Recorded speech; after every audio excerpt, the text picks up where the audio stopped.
If you have your Bibles, turn to Luke chapter 6. Luke chapter 6, we're going to carry on with the Beatitudes portion of the Sermon on the Mount. We're going to read 3 verses here, 21 to 23. This is the blessed are you who so on he goes. Blessed are you who this, blessed are you who that. I thought to myself we could go through each of the blessed are yous one every single Sunday, but then I thought we'd be here for a very long time, so we're just going to kind of condense it a little bit. And this morning we're going to go through 3 blessed are yous, which makes it good for a 3-point sermon. It works just quite nicely. Jesus says, "Blessed are you who hunger now, for you will be satisfied. Blessed are you who weep now, for you will laugh. Blessed are you when men hate you, when they exclude you and insult you and reject your name as evil because of the Son of Man. Rejoice in that day and leap for joy, because great is your reward in heaven, for that is how their fathers treated the prophets." Now there are 3 words in there that I have highlighted there for you: hunger, weep, and hate. Not exactly the most 3 positive words. Hunger, weep, and hate. No one wakes up in the morning and goes, I hope today is going to be a day of hunger, weeping, and hatred. This is not exactly we might call the American dream that people are hoping for, that they're signing up for. We think of more, we would like security, success, wealth, happiness. That's more of what people are after. And yet Jesus, in a peculiar twist, he says, blessed are you. And the word blessed there, actually, another way it can be translated, what it usually means is just happy. Happy are you. Happy are you who hunger. Happy are you who weep. Happy are you when men hate you, which is typically not my first response when I am hungry. There's usually the term hangry, which means I am annoyed and frustrated because I am hungry. Blessed are you who hunger. We're going to look at that first. Blessed are you who hunger. Blessed are you who hunger now, for you will be satisfied. Jesus here, he is not talking, understand right off the hop here, and this is the case with all of the Beatitudes here. He's not talking about physical realities. He's talking about spiritual realities here. Similar to how when he said, blessed are you who are poor. He's not talking about physical poverty. He's talking about spiritual poverty at that moment. In this case here, he's not talking about physically hungering for food, which of course he did when, for example, he was in the wilderness, went for 40 days without eating. I've never gone for 40 days without eating. I presume you haven't either. But that's not what he has in mind when he says, blessed are you who are hungry because you haven't had a meal in a few days, or whatever it is. In Matthew's version of the gospel, he says, blessed are those who hunger and thirst for righteousness, for they will be filled. Not hungering for food, but hungering and thirsting after righteousness. Which means what? What does that mean, to hunger and thirst after righteousness? I presume we understand what it means to hunger and thirst after something. It means you're yearning for something. You're longing for something. You're wanting something very, very badly. And so you are seeking it. You are desiring it. You're out there searching for it because you are hungering and you are hungering and thirsting after it. We have a picture of that in the parable of the lost sheep. We could say that shepherd, he was hungering and thirsting for that lost sheep. He's yearning for it, out looking for it. The psalmist, he earnestly desired and sought after God. And so he said in Psalm 42, as the deer pants for streams of water, as the deer, we might say, it is thirsting for physical water, so my soul pants for you, O God. My soul thirsts for God, the living God. Where can I go and meet with God? He is yearning to have fellowship with the Lord. There's a zeal there. There's a covetousness there. There's a longing there. That is what it means to hunger and thirst after something. And in the Sermon on the Mount, in this verse here, it is a hungering and it is a thirsting after righteousness. When he says, blessed are you who hunger now, he's talking about blessed are you who hunger after righteousness. Martin Lloyd-Jones's book on the Sermon on the Mount, it is one of those books where if you could just skip my sermon entirely, don't even bother listening to it, just jump straight to his book and you would probably be better off.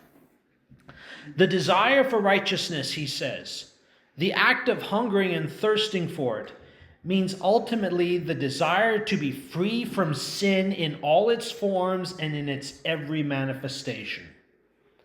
The desire for righteousness is a desire to be right with God, a desire to get rid of sin, because sin is that which comes between us and God, keeping us from a knowledge of God and all that is possible to us and for us with God and from God.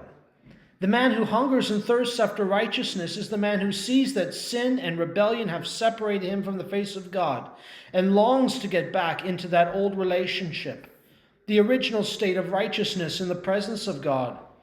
Our first parents were made righteous in the presence of God. They dwelt and walked with him. That is the relationship such a man desires. And the person who hungers and thirsts after righteousness, they're the person who first of all goes to God, goes to Christ for the righteousness that saves them. The righteousness that will once again make them right with God. Because John says, 1 John 1:8, if we claim to be without sin, we deceive ourselves and the truth is not in us. This is the poverty of spirit part from last week. It is recognizing that you have sin in you. It's understanding that you're not perfect. It's understanding the big gulf that there is between you and God, between his holiness and your sinfulness. And the person who has poverty of spirit, they understand that they are not right with God. They understand they are sinful. And so they go searching. This is the hungering and thirsting part. They go hungering and thirsting for that righteousness that will make them right with God. And where do they find that? They find that in the person, in the work of Jesus Christ. The Apostle Paul, he wrote, where am I here? I missed Romans 3. Pardon me. I missed a few passages here, actually. No, that's not Matthew. That's Romans. That's Romans 3:21-22. But now a righteousness from God, apart from law, has been made known, to which the law and the prophets testify. A righteousness from God. It's not from you. It's from God. This righteousness from God comes through faith in Jesus Christ to all who believe. On the cross, he took your sins. When you come to faith in Jesus Christ, his righteousness, that perfect life that he lived, that you and I could never live because we all like sheep have gone astray, that was transferred to you. So now it is that when God looks at you, he sees only the righteousness of Christ. That is the righteousness that is given to those who hunger and thirst after it. And they come to Christ for salvation. And then after that, friends, it's not as if our hungering and thirsting for righteousness ends now that we are back in right relationship with God, because you and I will still sin throughout the remainder of our lives. It is sad, but it is true. And you're never going to be free of sin completely until it is that you stand in his presence. But we know that when he appears, we shall be like him, for we shall see him as he is. We shall be like him. We shall share in his holiness, in that his moral perfection, I should say. We will share in that. But we spend the rest of our lives mortifying the sin that resides within. We spend the rest of our lives working towards being holy as he is holy. We spend the rest of our lives hungering and thirsting after righteousness.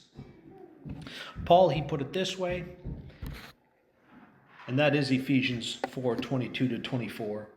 You were taught with regard to your former way of life to put off your old self, which is being corrupted by its deceitful desires, to be made new in the attitude of your minds, and to put on the new self, created to be like God in true righteousness and holiness. Put off the new self, put on the new self. This is what we are to do, to work at each and every day.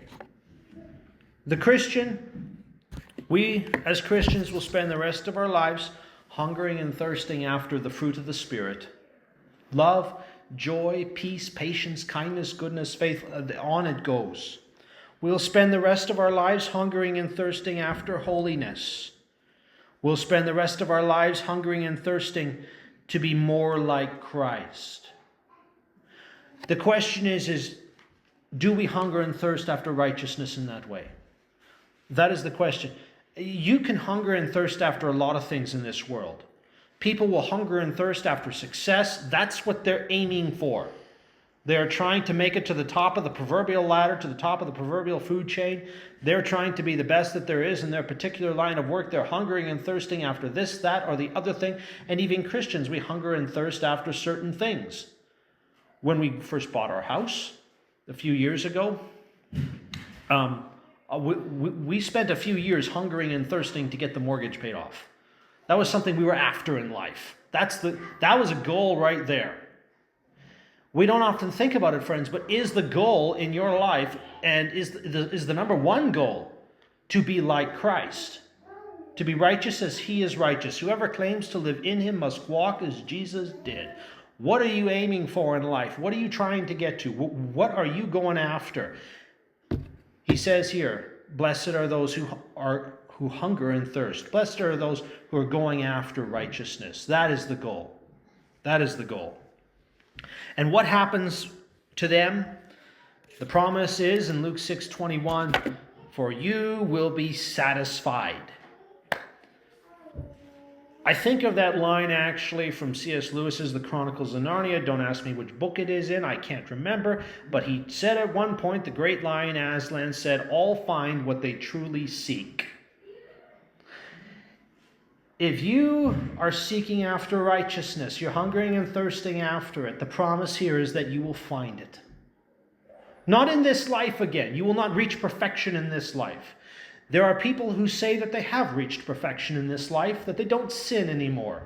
And again, as I've said before, if you ever come across someone who says, I don't sin anymore, just go ask their spouse and see if their spouse is willing to confirm that or not. We still sin, but we have the promise that one day that will all be gone. This is one of the things that we look forward to about heaven the most. It's not the streets of gold, as nice as I'm sure that probably is. We'll be with Christ, and there'll be no more sin to wrestle with anymore. That hungering and thirsting, that striving, that's not going to be taking place anymore because it will be found. John Owen, the Puritan writer, he said, the general idea men have of heaven is that it is a place which is free of all those things which are destructive to human nature. In heaven there will be no punishment, no sickness, no sorrow, no pain, and no death. This is indeed true. But for those who are truly spiritually minded, heaven is the place where there is no more sin. Sin is the cause of all outward troubles and all burdens, sorrows, and distresses of the soul. To be delivered from the presence of sin, then, makes heaven so desirable to all true believers. A spiritually minded person finds sin a burden and a sorrow. He longs to be delivered from it and all its effects. No thoughts are more welcome to him than those of that state in which sin shall be no more. Why? Because number one goal is he hungers and thirsts after righteousness. Which actually takes us to point number 2, where he says, blessed are you who weep. And it's an odd statement to make because, again, the word blessed, essentially it means the word happy is what it is. Happy are you who weep, though weeping and happy don't typically go hand in hand together. Again, he is talking here about spiritual realities. He's not talking about weeping when a loved one passes, although that is certainly appropriate to do that. He's not talking about weeping over stress that you're facing in life. There's a particular kind of weeping here that he has in mind. Kent Hughes, the commentator, he said, We are called to weep over lost souls, over people who will go into eternal darkness without Christ. We are to weep over the world's misery, over the injustice that falls on so many helpless people, over the unfairness that victimizes the weak, over child abuse, over battered women, over adultery, over divorce, over betrayals, rejection, loneliness, over those who now laugh, but who, unless they turn to Christ, will suffer God's condemnation forever. We sang a song some years ago. It's not really sung much anymore, but a line in the song was, "Break my heart for what breaks yours." Does your heart break over the very things that God's heart breaks over? That's kind of the question. The things that he weeps over, are those the things that you weep over? And perhaps the greatest thing that we weep over, ought to be weeping over, mourning over, is sin itself. And yes, we weep and mourn over the sins of others. It's no surprise. We live in a very messed up world. And there's a lot of injustice. There's a lot of crime. And there's a lot of people who are victims. And yes, we should mourn over that. That's a tragedy. But do we mourn over the cause of it? Do we mourn over sin? Do we mourn over our own sin? I want to go over just briefly a couple passages with you. James 4, 1-3. He says here, "What causes fights and quarrels among you?" This is the sin part here, by the way. "Don't they come from your desires that battle within you? You want something but don't get it. You kill and covet, but you cannot have what you want. You quarrel and fight." Quarreling, fighting, killing, coveting, that's the sin part. And what does he say a few verses down? He says, "Grieve, mourn, and wail. Change your laughter to mourning and your joy to gloom. Humble yourselves before the Lord, and he will lift you up." He's saying you ought to be mourning over your sin. This sin that is in your midst, you ought to be mourning over it, weeping over it. 1 Corinthians 5. I'd never looked at this passage in this way before, but it is there. This is the Apostle Paul. "It is actually reported that there is sexual immorality among you, and of a kind that does not even occur among pagans." Now that's a bit of a jaw-dropping statement just right there. To think that in this Corinthian church, there is a kind of sin that even the pagans in Corinth weren't practicing. The church's behavior was worse than the non-Christians in this regard. That's a very sad indictment on the church. Here it was. A man has his father's wife. And then look at what he says. "And you are proud of this." Should you be proud of this? No, that's not a fitting response at all to this sin that is in your midst. Shouldn't you rather have been filled with grief and wept and mourned over your sinfulness and have put out of your fellowship the man who did this? Sin, it's not something to be celebrated. It's not something we're supposed to be proud of. It's supposed to. It is what makes him sad, and it ought to make us sad too. Luke 18:13. The tax collector and the Pharisee, but the tax collector stood at a distance. He would not even look up to heaven, but beat his breast. That's an interesting statement. I don't know if you've ever read that and wondered, what in the world is he doing? Beat his breast. And said, "God, have mercy on me, a sinner." One commentator, he commented on that phrase, and he said, clenching his hands into fists, he began pounding his chest rapidly and repeatedly in a gesture used to express the most extreme sorrow and anguish. This is what it's supposed to look like. This is a man who is weeping, and he's weeping over his own sin. David is another example. I think of David in Psalm 51, verse 17. He says, "The sacrifices of God are a broken spirit, a broken and contrite heart, O God, you will not despise." He said this within the context of his sin of adultery with Bathsheba. His heart was broken. He was filled with grief over what he had done, over the sin that he had committed. And he was he was grief-stricken over the fact that he had sinned against the God whom he loved. He loved God greatly. And he realized when Nathan came and confronted him about it, Nathan said to him, "Why did you despise the word of the Lord?" And that cut David like a knife right to the heart. Why did you do that? The main motivation against sin is that it is displeasing to God, makes him weep, and it ought to make us weep as well too, which keeps us from it. John Owen, he said, "You who used to have great assurance of God's love, trembling in his presence, the thought of death and your appearance before him, will now have a hardness in your heart that remains unmoved by these things. You will have no more conviction in your soul about your sin. You will be able to pass over spiritual duties like prayer, hearing, and reading with your heart not in the least affected by them."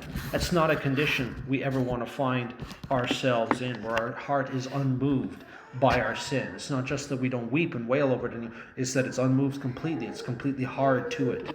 Our heart ought to be very moved by our sin, moved to sadness and weeping. And look at the promise there again. Luke 6:21. "For you will laugh.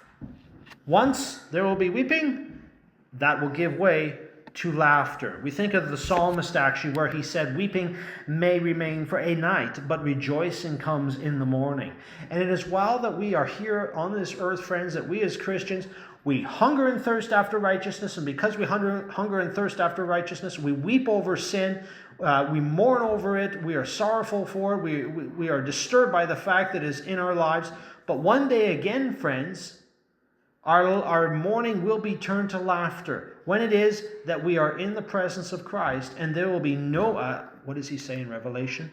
There will be no more, he will wipe away every tear from their eyes. There'll be no more death or mourning or crying or pain, for the old order of things has passed away. There'll be no weeping over sin anymore. Sin will be gone. And so there'll be no mourning or crying or pain. This is what we have to look forward to. This is the promise. We live in a society, friends, that is very much, doesn't really believe in delayed gratification. I don't know if you've heard that term or not. Delayed gratification. Marianne and I were driving yesterday and we were talking about this. I said, when Lewis gets a little bit older, I have to instill in him somehow that you have to put off pleasure for the moment so that there will be greater pleasure later on. So I can tell him when he's older and he asks, "Dad, can I have a chocolate bar?" I can say, "Okay, son, I will buy you a chocolate bar now. Or in 7 days' time, I will buy you 4 chocolate bars. The choice is yours." Now, I don't know if I'm going to do that or not. I was just thinking on the fly while we were going down the road, and I thought that may be a good idea. Something like that to do. See, the world tells you happiness now, success now, all these things now. And Jesus says right now, blessed are those who are poor in spirit. Blessed are those who hunger and thirst after righteousness, who mourn over sin. And the promise is that one day, not now, but one day what we have to look forward to is when he will wipe every tear from their eyes. This is the reward. There'll be no more death or mourning or crying or pain. The old order of things has passed away. Blessed are you who weep now. In eternity, you will laugh. Weeping will remain for while we are here on earth, but rejoicing will come in heaven. That's what we have to look forward to. Thirdly, blessed are you who are persecuted. Now, if you go through verse 20, I have verse 22 written in my notes here. It's supposed to be 22 to 23. If you go through 22 to 23, it doesn't say the word persecuted. But that's the word, and I'll get to it in a minute. That is the word that Matthew uses in his version of the Beatitudes. Blessed are you, Jesus here says, when men hate you, they exclude you, insult you, reject your name as evil because of the Son of Man. Sum it all up with the word persecuted, and that is what Matthew does here. Blessed are you when people insult you, persecute you, and falsely say all kinds of evil against you because of me. This is it's an odd statement again. Blessed are you when you are persecuted. No one thinks, wow, what a blessing it would be to be persecuted. No one thinks that. I don't know of anyone who thinks that anyways. No one is wishing that persecution would come to our country today, that it would come to our society. We look at people who are on the other side of the world, who are in restricted access nations where they can't pray in public. They can't. If they get caught in Bible study, they're going to jail. And we look upon them with great pity. Jesus here said, blessed are you when people persecute you. But that's not our initial reaction to think that. I grew up watching a lot of, just as a kid, I sometimes wonder why my parents allowed us to watch these movies, because they could be, they didn't spare you much. We would watch movies about the end times, the Great Tribulation, what it's going to be like for Christians who go through that, the Left Behind series, whatever. And you're watching this as a kid going, wow, I really hope I never have to live through this.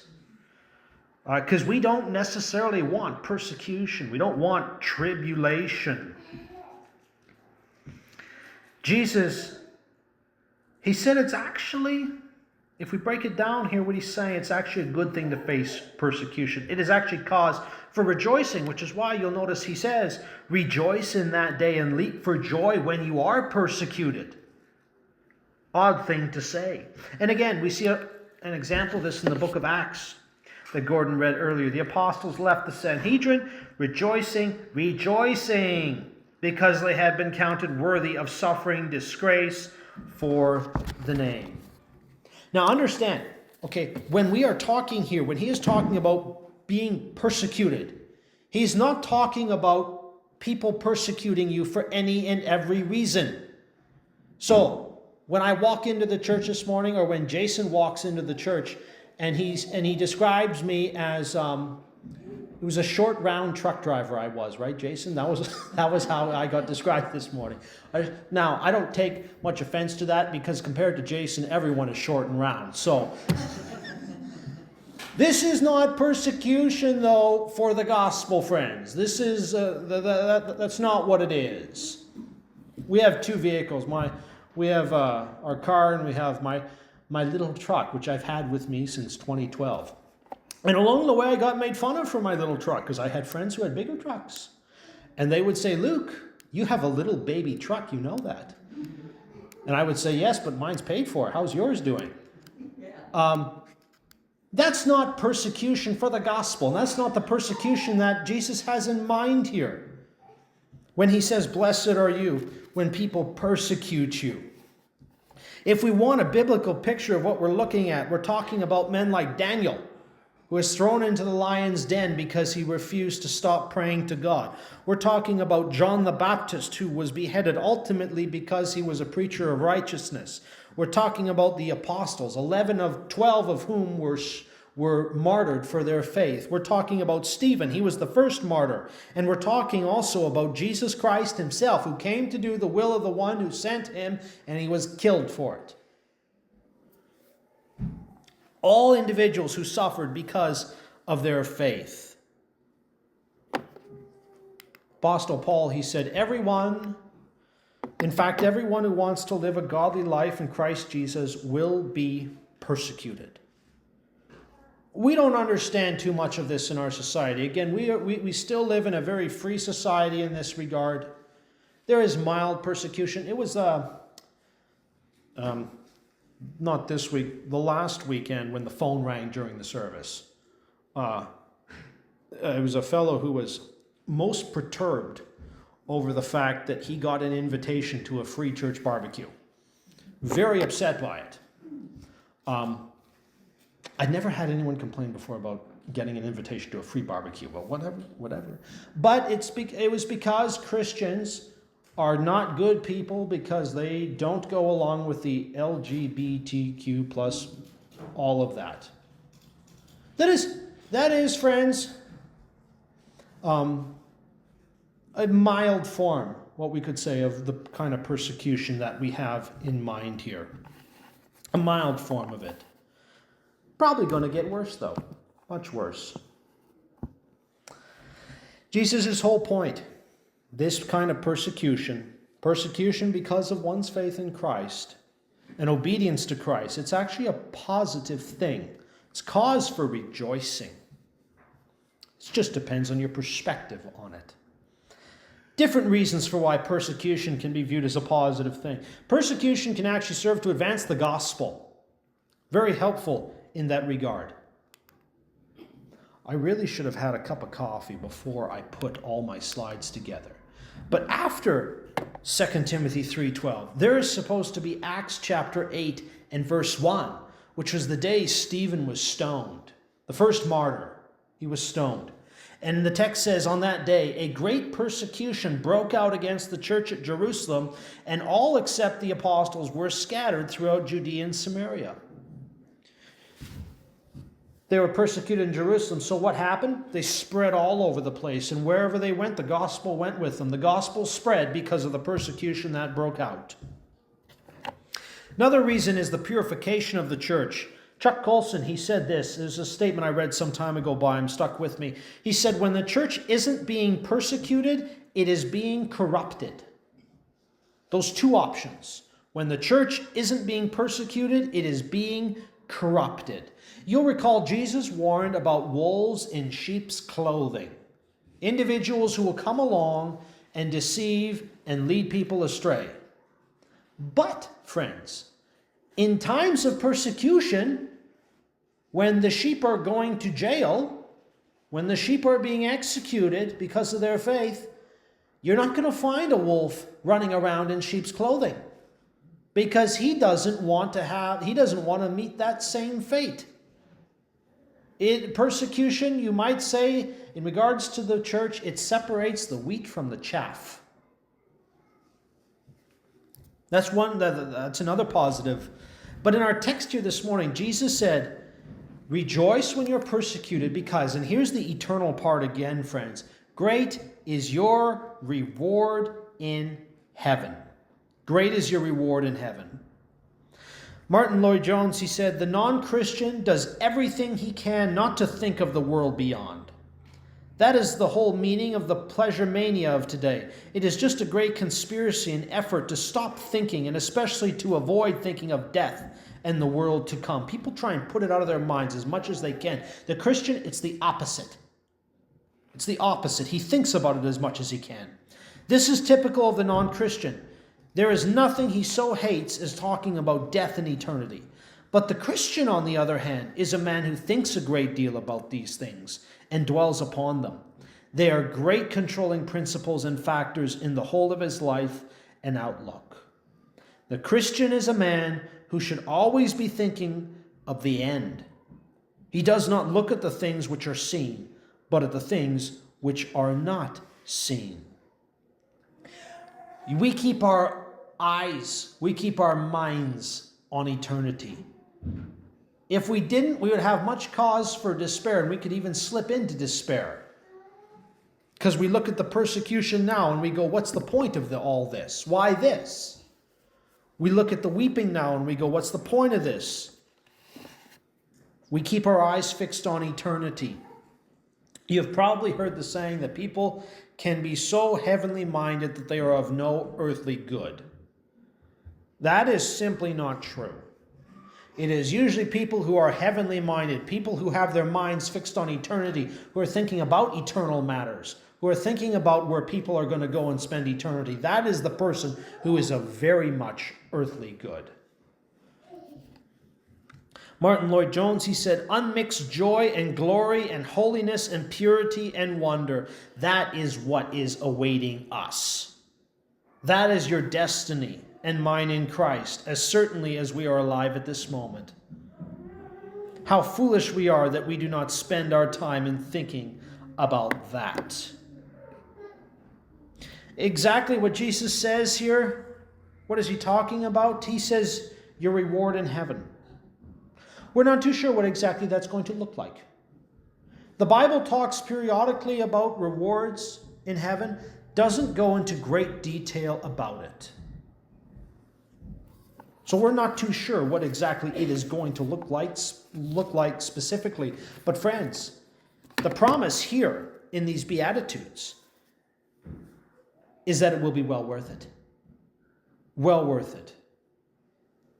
We are assured that though our hungering and thirsting for righteousness, our weeping over sin, the persecution we face in this life, all temporary, all short. It's just a little pain, little grief for a little while. An eternity of reward awaits us. And that knowledge, again, it is what keeps us from sinking into despair. When we're discouraged about wrestling over our sin, the person who hungers and thirsts after righteousness is the person who's going to be getting frustrated very often. Very often. Because they see that they don't measure up to the holiness of God. They see that there is still sin in their attitudes, in their hearts, in their minds, in their desires. And they wish they could be rid of it. They wrestle to be rid of it. And that can be a despairing thing because you keep sinking sometimes. You keep sinking into it. We remember, though, and what keeps us from the despair is that one day that will be no more. When we fear persecution even, we remember that even if there is persecution, we remember the glory that awaits us, the reward that awaits us. I thought it'd be a good thing to close with 2 Corinthians 4, 17 to 18. For our light and momentary troubles are achieving for us an eternal glory that far outweighs them all. So we fix our eyes. We fix our eyes, not on what is seen, but on what is unseen. For what is seen is temporary, very short. But what is unseen, it is eternal.